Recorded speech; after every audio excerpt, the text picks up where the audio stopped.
नमस्कार दोस्तों, स्वागत करता हूँ आपके और अपने यूट्यूब चैनल मोहन बाबू में। दोस्तों, मैं सुपर टी20 20 क्वेश्चन लाया हूँ जीके जीएस का, जो आपके प्रत्येक प्रतियोगिता परीक्षा में काफ़ी लाभकारी सिद्ध होगा। तो यह क्वेश्चन मैंने 20 क्वेश्चन को महत्वपूर्ण है जो उसको सेलेक्ट किया हूँ, और इसमें प्रत्येक का 4 ऑप्शन मतलब 4 विकल्प दिया गया है, और इसका जो सही विकल्प है उस पर मैं टिक लगाने जा रहा हूं, और इसका सही आंसर है उसे आप याद कर लेंगे। सुपर टी20 क्वेश्चन 20 क्वेश्चन जो इस सीरीज में दिया गया है। तो जैसे पहला क्वेश्चन है, राष्ट्रीय पक्षी दिवस कब मनाया जाता है? तो राष्ट्रीय पक्षी दिवस कब मनाया जाता है? तो ऑप्शन ए है 12 नवंबर, बी 21 मार्च, ऑप्शन सी में 8 जून और डी में 12 अक्टूबर। तो इसका सही आंसर हो जाएगा option A 12 November. Option A 12 नवंबर। तो समझ गए आप लोग, राष्ट्रीय पक्षी दिवस कब मनाया जाता है? 12 नवंबर को। और नेक्स्ट क्वेश्चन की ओर चलते हैं। तो नेक्स्ट क्वेश्चन है, वायुमंडल में ऑक्सीजन गैस कितना प्रतिशत है? तो ए में है 78%, बी में है 21% और सी है 30% और डी है 43%। तो जैसा कि वायुमंडल में 21% ऑक्सीजन होता है, तो इसका सही आंसर हो जाएगा ऑप्शन बी 21%। और नेक्स्ट के क्वेश्चन की ओर चलते हैं। तो नेक्स्ट क्वेश्चन है, भरतनाट्यम किस राज्य में आरंभ हुआ? भरतनाट्यम एक लोक नृत्य है जो दक्षिण भारत के राज्यों में प्रचलित है, लेकिन यहाँ पर जो 4 ठो राज्य का नाम दिया गया है, ये चारों दक्षिण भारत का ही है, लेकिन इन चारों में किस राज्य में आरंभ हुआ? तो उसका सही आंसर होगा, तो पहले ऑप्शन के चेक कर लेते हैं। ऑप्शन ए में है आंध्र प्रदेश, बी में केरला, सी में कर्नाटका और डी में तमिलनाडु। तो इसका सही आंसर हो जाएगा ऑप्शन सी कर्नाटका। और नेक्स्ट क्वेश्चन की ओर चलते हैं। तो नेक्स्ट क्वेश्चन है, पर्यावरण सुधार के लिए सूचना प्रसारण का सशक्त माध्यम है। तो जैसे कोई भी सरकार द्वारा, केंद्र सरकार द्वारा, राज्य सरकार द्वारा अगर पर्यावरण में सुधार के लिए अगर सूचना मांगी जाती है, तो इनका लोगों तक पहुंचाने का, प्रसारण का सशक्त माध्यम है। ऑप्शन ए में है टीवी, ऑप्शन एक में है टीवी, दूसरा रेडियो और तीसरा इंटरनेट और चौथा ऑल ऑफ दीज, मतलब ये सभी। तो जैसा कि आज के युग में टीवी, दूरदर्शन के माध्यम से भी पर्यावरण सुधार करने के लिए अवसर दिए जाते हैं, विकल्प दिए जाते हैं। रेडियो में भी इस समाचार आकाशवाणी द्वारा कहा जाता है, और इंटरनेट में तो सोशल मीडिया बहुत सारे हैं। तो यह मतलब पर्यावरण सुधार के लिए सूचना प्रसारण का सशक्त माध्यम यह सभी चारों है। तो इसका सही आंसर हो जाएगा 4, ऑल ऑफ दीज। तो नेक्स्ट क्वेश्चन की ओर चलते हैं। नेक्स्ट क्वेश्चन है, विश्व पृथ्वी सम्मेलन कब हुआ? विश्व पृथ्वी सम्मेलन कब हुआ? ऑप्शन ए में है 1990, बी है 1991, सी है 1992 और डी है 1993। तो इसका सही आंसर हो जाएगा ऑप्शन सी 1992 में विश्व पृथ्वी सम्मेलन हुआ। आप लोग याद कर लेंगे भाई लोग, विश्व पृथ्वी सम्मेलन 1992 में हुआ। और अगला क्वेश्चन की ओर चलते हैं। तो अगला क्वेश्चन है, सूर्य से ऊर्जा प्राप्त कर पौधे जिस प्रक्रिया से भोजन बनाते हैं उसे क्या कहते हैं? तो ऑप्शन ए में है प्रकाश संश्लेषण, बी में प्रकाश परावर्तन, सी में प्रकाश अवशोषण और डी है इनमें से कोई नहीं। तो इनका सही आंसर हो जाएगा ए।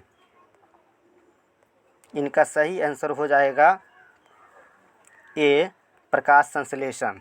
याद कर लेंगे, सूर्य जिस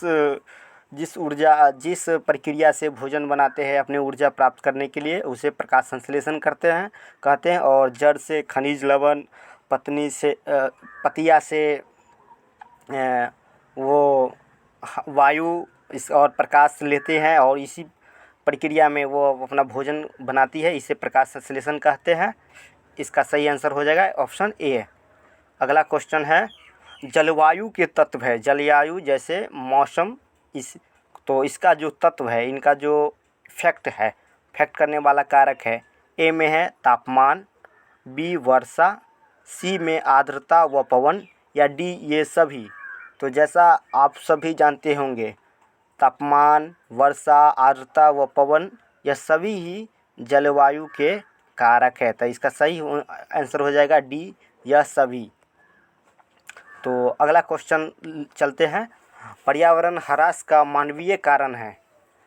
पर्यावरण धीरे धीरे विनाश की ओर कगार पर है। बहुत जगह जनसंख्या विस्फोट, वनों की कटाई और नगरीकरण होने के कारण पेड़ों की बहुत कटाई हो रही है और इसका जो ह्रास हो रहा है। तो इनमें दिया गया है, जैसा स्पष्ट ही है क्वेश्चन से, पर्यावरण ह्रास का मानवीय कारण है। ए जनसंख्या विस्फोट, बी वनोन्मूलन, सी नगरीकरण और डी ये सभी कारक। तो यह सभी होगा, क्योंकि नगरीकरण जब जनसंख्या विस्फोट होगा तो ऑटोमेटिक शहर बढ़ेगा, वनों की कटाई होगा। तो इसका सही आंसर हो जाएगा ऑप्शन डी, ऑप्शन डी यह सभी कारक, ऑप्शन डी यह सभी कारक। अगला क्वेश्चन की ओर चलते हैं। अगला क्वेश्चन है, शुद्ध प्राकृतिक जल का पीएच मान होता है। शुद्ध प्राकृतिक जल का पीएच मान होता है। तो इसका सही आंसर हो जाएगा ऑप्शन ए, 7 से कम। और हल चलाए तूने फसल उगाई, कैसे कोई ले जाएगा, ये है तेरी कमाई, तोड़ बुल। हाँ, हेलो हेलो हेलो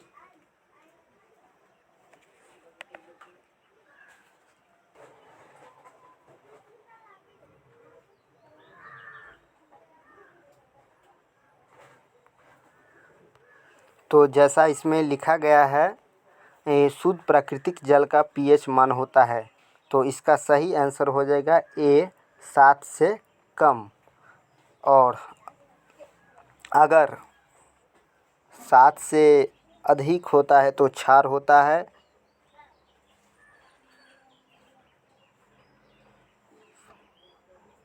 ठीक है, तो इस शुद्ध प्राकृतिक जल का पीएच मान 7 से कम होता है। अगला क्वेश्चन की ओर चलते हैं। तो अगला क्वेश्चन है, जीव मंडल कैसे बनता है। तो जीव मंडल हो गया मानव, पशु पक्षी, ये सभी जो पृथ्वी पर रहते हैं, तो इन सभी का बनता है कैसे। तो इसका सही आंसर हो जाएगा उपरोक्त सभी। जैसे इसमें लिखा गया ऑप्शन ए में जलमंडल, बी में भूमंडल, सी में वायुमंडल और डी में उपरोक्त सभी। तो मतलब जीव मंडल एक पारिस्थितिक तंत्र का निर्माण जल से, भूमि से और वायु से, सभी से हो सकता है। और यहाँ सभी का जीवन जीने के लिए यह सभी अनिवार्य है, भूमि भी, जल भी और वायु भी। तो इसका सही आंसर हो जाएगा ऑप्शन डी, उपरोक्त सभी। जीवमंडल कैसे बनता है, जलमंडल, भूमंडल, वायुमंडल से। तो इसका सही आंसर हो जाएगा डी, उपरोक्त सभी। तो अगला क्वेश्चन की ओर चलते हैं।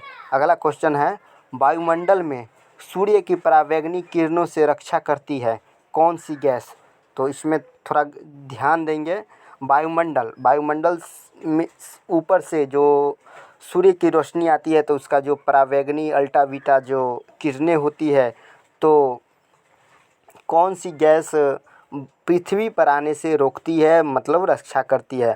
तो ऑप्शन ए में है हीलियम गैस, बी में है कार्बन डाइऑक्साइड, सी में ओजोन गैस और डी में हाइड्रोजन। तो जैसा कि जानते हैं, पृथ्वी के सबसे ऊपरी चौथा स्तर पर जो परावैंगनी किरण पृथ्वी पर आती है सूर्य से निकलती हुई, तो इसका पृथ्वी पर आने से रोकती है ओजोन गैस। और ओजोन गैस से ही पृथ्वी पर परावैंगनी किरणें आने से रुकती है। तो इसका सही आंसर आप लोग समझ गए। वायुमंडल में सूर्य की परावैंगनी किरणों से जो रक्षा करती है वह कौन सी गैस है, ओजोन गैस। या पृथ्वी के चौथे लेयर पर, मतलब अंतरिक्ष में पृथ्वी से चौथे लेयर पर रहती है। तो अगला क्वेश्चन की ओर चलते हैं। अगला क्वेश्चन है, नीली क्रांति किस चीज़ से संबंधित है। जानते होंगे नीली क्रांति किस चीज़ से संबंधित है। तो इस ए में है उर्वरक और रसायन, और बी में है मछली उत्पादन, सी में दूध उत्पादन और डी में वृक्षारोपण कार्यक्रम। तो इसका सही आंसर हो जाएगा ऑप्शन बी मछली उत्पादन। ध्यान देंगे, ऑप्शन बी मछली उत्पादन। और अगला क्वेश्चन है पीली क्रांति किस से संबंधित है। तो जैसा कि नाम से स्पष्ट है पीली, तो पीली तिलहन या तिलहन से संबंधित होता है। तो ए में है गेहूं उत्पादन, बी में दूध उत्पादन, सी में मछली उत्पादन और डी में सरसों उत्पादन। तो इसका सही आंसर हो जाएगा डी सरसों उत्पादन, क्योंकि सरसों पीला होता है और पीले इससे तेल की उत्पादन किया जाता है। तो अगली क्वेश्चन हम लेते हैं। अगला क्वेश्चन है श्वेत क्रांति किससे संबंधित है। श्वेत नाम से स्पष्ट है, श्वेत मतलब सफ़ेद या उजला। तो इसका जो सही आंसर है तो ऑप्शन ए में है सरसों उत्पादन, बी में दूध उत्पादन, सी में मछली उत्पादन और डी में गेहूं उत्पादन। तो इसका सही आंसर हो जाएगा ऑप्शन बी दूध उत्पादन, क्योंकि दूध सफ़ेद होता है और यह श्वेत क्रांति से संबंध रखता है। तो अगला क्वेश्चन की ओर चलते हैं। अगला क्वेश्चन है हरित क्रांति किस फसल से संबंधित है। तो हरित क्रांति जो है किस फसल से संबंधित है। ए में है मक्का की फसलें, बी में धान की फसलें, सी गेहूं की फसलें और डी इनमें से कोई नहीं। तो जैसा कि इसमें लिखा गया है मक्का की फसलें, बी धान की फसलें, सी गेहूं की फसलें, डी इनमें से कोई नहीं। तो हरित क्रांति गेहूं की फसलें से संबंधित है और हरित क्रांति का मकसद था गेहूं जो एक प्रमुख खाद्यान्न फसलें हैं इसको अधिक से अधिक उत्पादन की बढ़ावा दिया जाए और देश से खाद्यान्न की समस्या को दूर किया जाए। तो हरित क्रांति गेहूं की फसल से संबंधित है। अगली क्वेश्चन ले लेते हैं। अगली क्वेश्चन है विश्व की सबसे ऊंची लंबी पर्वत श्रृंखला कौन सी है और उनकी ऊंचाई भी बताएं। तो ऑप्शन ए में है केटू काराकोरम जो जम्मू कश्मीर में स्थित है, इसकी ऊंचाई 8,611 मीटर है। और बी में है माउंट एवरेस्ट 8,850 मीटर जो नेपाल में स्थित है। सी में है कंचनजंगा पर्वत जो 6,012 मीटर ऊंची है, ये भी जम्मू कश्मीर में स्थित है। और डी में है कैलाश पर्वत शिखर 5,025, ये शायद उत्तराखंड में स्थित है। तो इसका सही आंसर जो हो जाएगा तो इसका सही आंसर हो जाएगा बी माउंट एवरेस्ट। विश्व की सबसे ऊंची पर्वत श्रृंखला माउंट एवरेस्ट और इसकी ऊंचाई 8,850 मीटर अंडरलाइन। अगली क्वेश्चन ले लेते हैं। अगली क्वेश्चन है भारत में अंतर्राष्ट्रीय योग दिवस मनाने की शुरुआत कब किया गया। तो जैसा कि जानते हैं भारत में अंतर्राष्ट्रीय योग दिवस मनाने की शुरुआत 2015 में 21 जून को किया गया था। तो इसका सही आंसर हो जाएगा सी। इसका सही आंसर हो जाएगा सी 21 जून 2015। तो इस समय अगर चारों ऑप्शन लिखा रहेगा ए 21 जून 2013, बी 21 जून 2014, सी 21 जून 2015, डी 21 जून 2016। तो आदरणीय प्रधानमंत्री नरेंद्र मोदी जी के कार्यकाल में भी 21 जून 2015 को भारत में अंतर्राष्ट्रीय योग दिवस मनाने की शुरुआत किया गया था। तो इसका सही आंसर आप लोग याद रख लेना, 21 जून 2015 भारत में अंतर्राष्ट्रीय योग दिवस मनाने की शुरुआत की गया। अगली क्वेश्चन ले लेते हैं। अगली क्वेश्चन है the gateway of India Bharat की किस राज्य में के कौन से शहर में स्थित है। तो जैसे इसमें लिखा ही गया है ए ऑप्शन ए में है तमिलनाडु चेन्नई, बी में है आंध्र प्रदेश के विशाखापत्तनम में, या सी महाराष्ट्र राज्य के मुंबई में, या डी उड़ीसा राज्य के भुवनेश्वर में।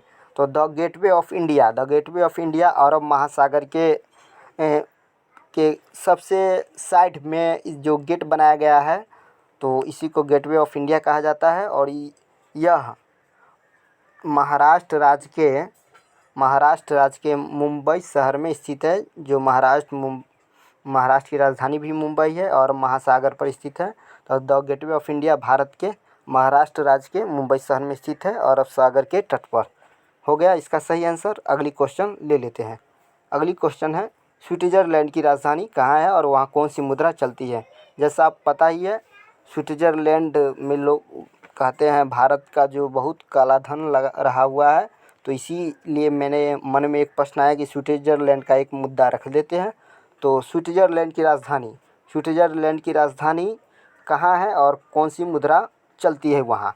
तो ए में है बर्न और वहाँ की मुद्रा जो है फ्रैंक है, या बी में जो काठमांडू है और वहाँ का जो मुद्रा रुपया है, सी में बगदाद है और वहाँ का जो मुद्रा रियाल है, डी में कैनबरा है, वहाँ का मुद्रा डॉलर है। तो इन सबों में आप अंतर कर लेंगे। स्विट्ज़रलैंड की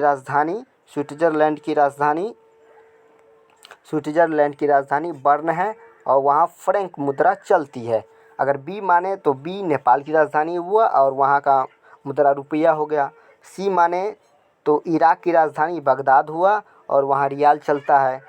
डी माने तो डी कैनबरा है, तो ऑस्ट्रेलिया की राजधानी कैनबरा और वहाँ ऑस्ट्रेलियन डॉलर चलता है। तो इन सब से संबंधित क्वेश्चन तो नहीं है, लेकिन स्विट्ज़रलैंड की राजधानी कहाँ और कौन सी मुद्रा चलती है, तो इसका सही आंसर हो जाएगा बर्न राजधानी, और वहाँ मुद्रा जो चलती है उसका नाम है फ्रैंक। समझ गए? अगली क्वेश्चन की ओर चलते हैं। अगली क्वेश्चन है, साधारण नमक का रासायनिक नाम क्या है?